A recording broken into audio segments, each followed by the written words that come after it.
When Microsoft built the Surface Pro, they packed the power of an Ultrabook in the body of a tablet. Unfortunately, they also made the device nearly impossible for an end user or even an in-house tech to service and repair. I'm Bill Detweiler, and this is Cracking Open.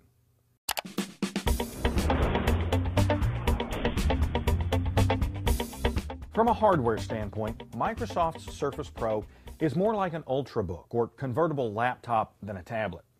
The 10.6-inch display has a true 16:9 aspect ratio and a resolution of 1920 by 1080. It has stereo speakers, a micro SD card slot, a full-size USB 3 port, a mini display port, and two 720p cameras.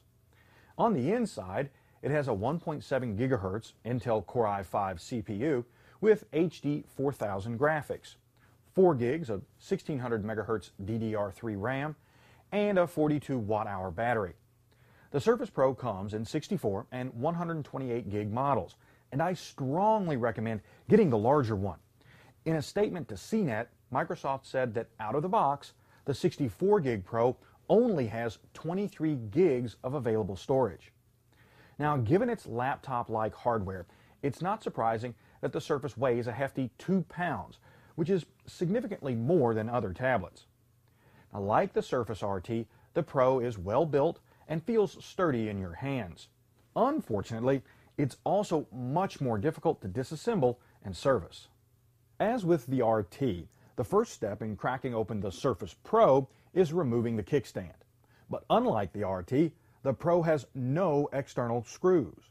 To get inside this tablet, we'll need to break out the heat gun. Now, as several ribbon cables run along the lower edge, we'll need to start at the panel's upper left corner and work our way around. Removing the front panel is a slow, tedious process, but if you rush, you risk damaging the tablet. Now, after disconnecting all its cables, you can set the front panel and LCD assembly aside and begin removing the internal components. Now, like the RT, the Surface Pro is filled with screws, and they range in size from Torx T2 to T5. I recommend cataloging the location of the screws as you remove them. Now, the first component to come out is the bezel that runs along the tablet's outer edge and houses the front-facing camera. Next are a pair of metal plates that run along each side, followed by the headphone jack and volume button assembly.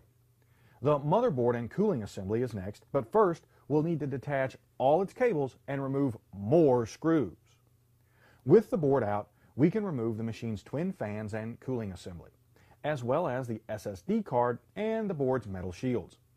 Now, given the Surface Pro's Core i5 CPU, it's not surprising that the main board looks more like that of an Ultrabook rather than a traditional tablet. At this point, our teardown is pretty much complete. Like the Surface RT, the LCD and front glass panel are basically fused together, and separating them isn't practical.